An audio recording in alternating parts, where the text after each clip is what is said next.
Hey guys, it's Alexi coming at you with this week's installment of Retro Gaming Goodness. We're all experiencing a steady change of seasons around the world, with things getting a bit warmer for everyone. Now the same can be said when it comes to your old school titles and consoles, which only get hotter each time we go out and check to see what's up.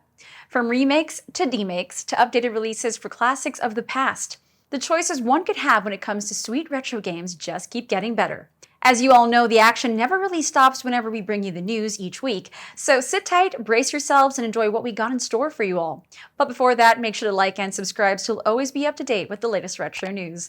Click that bell icon so you'll know exactly when our news goes live. Let's go!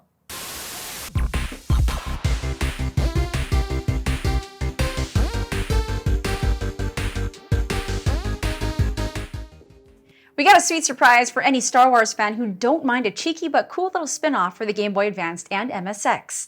Previously released on the Amstrad CPC, Mananuk's new game, The Mandarin 2, features 5 levels of varying themes, a whole lot of action, and a touch of the Force, if you will. It's a side-scrolling space shooter where players take on the role of the Mandarin, a mysterious interstellar mercenary out for revenge.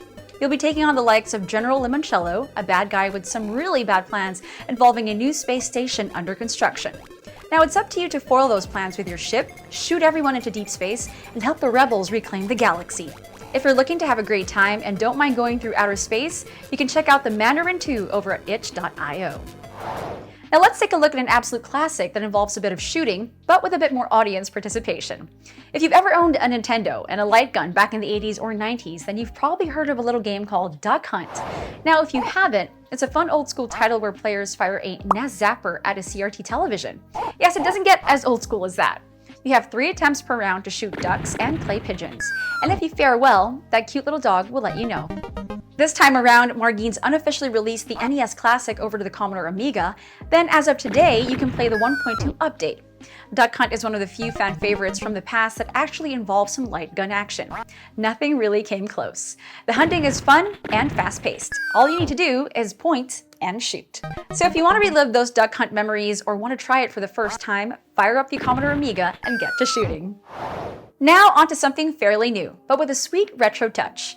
Demakes are video game remakes or reimaginings of modern titles, but with most of it converted to an older graphical or gameplay style.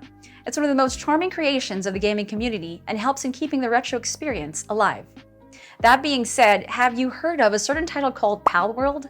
If not, just imagine Pokemon with guns. That's pretty much the gist of it. But a demake for the Nintendo DS? Now that's intriguing, and quite brave, to be honest. If only it were a real game. Of course, this is but a tribute for entertainment purposes, courtesy of 64 bits. It comes complete with all the Palworld mechanics dialed down for the DS. It's a bit sad because if we get down to the nitty-gritty of things, there really is no way this could legally exist. I guess for now, we can only dream. I mean, come on, it looks so good. And there you have it, another week of sweet retro gaming goodness. A few suggestions for any news to cover, or if we missed anything, let us know down below. As always, don't forget to like the video so YouTube's algorithm shows us some love. Again, I'm Alexi, and I'll catch you all again next time.